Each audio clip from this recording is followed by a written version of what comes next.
Hi, I'm Dave from Boyinaband.com, and welcome to the final day of my 7-day song on hardstyle. Yesterday in day 6, we discussed the arrangement of the song, and today let's finish off the track with mixing and mastering. Now, a lot of this will be the same kinds of info as previous 7-day song tutorials, but there are some hardstyle specific things that I'll mention. So when you're mixing, try to mix on a pair of flat response speakers if possible, since overly bassy hi-fi systems or regular old PC speakers will end up giving a false representation of the sound, particularly with music like this that does place a lot of importance in the mix between the extremely low bass and the intense highs with those kicks and the anthemic leads, for instance.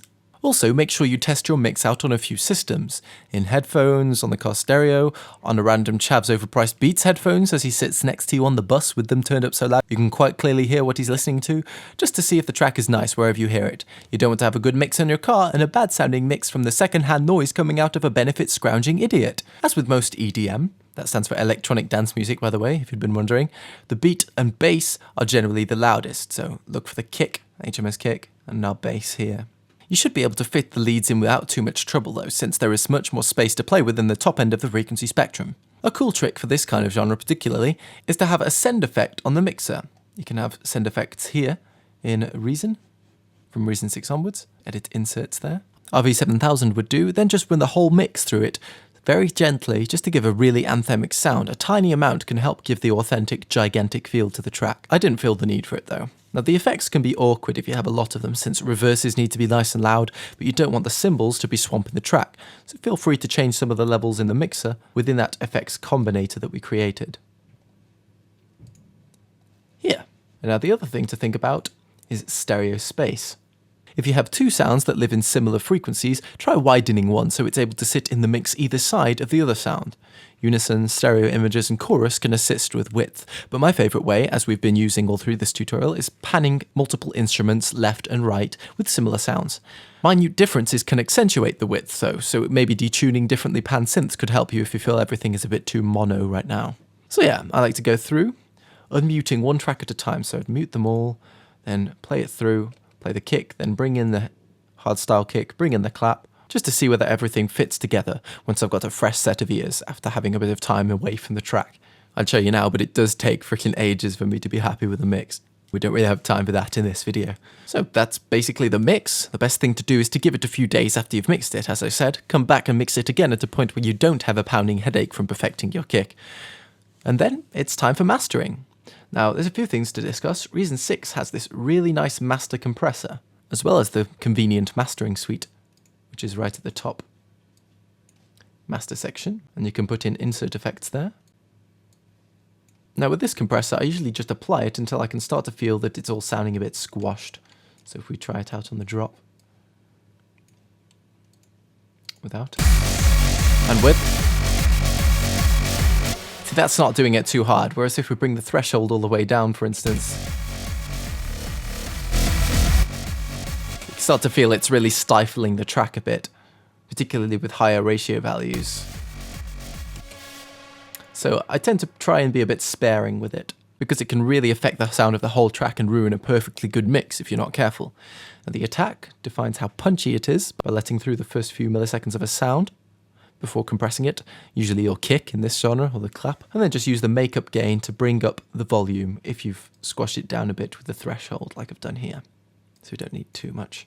Then mastering wise, let's have a play and see what we can come up with.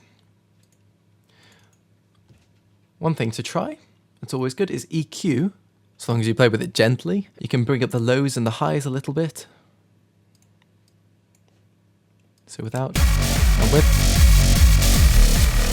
Again, even with that tiny amount, just a 4 decibels seems way too much to me. So you've got to be very, very careful.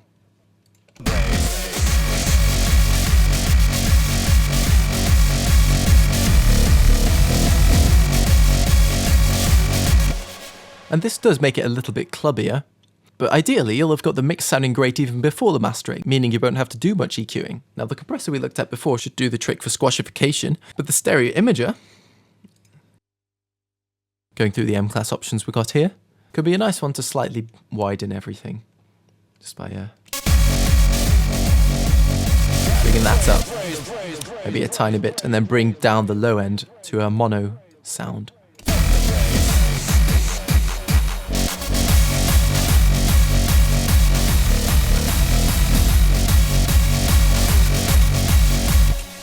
Again, you don't want to be affecting it too much, or you can accidentally kill your song. And now I used to use the maximizer loads.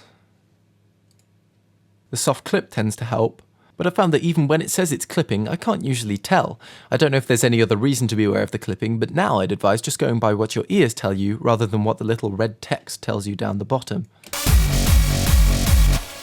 If you turn it down and there's a significant improvement in quality, then fair enough. But if it just sounds quieter with no difference in tone, what's the point?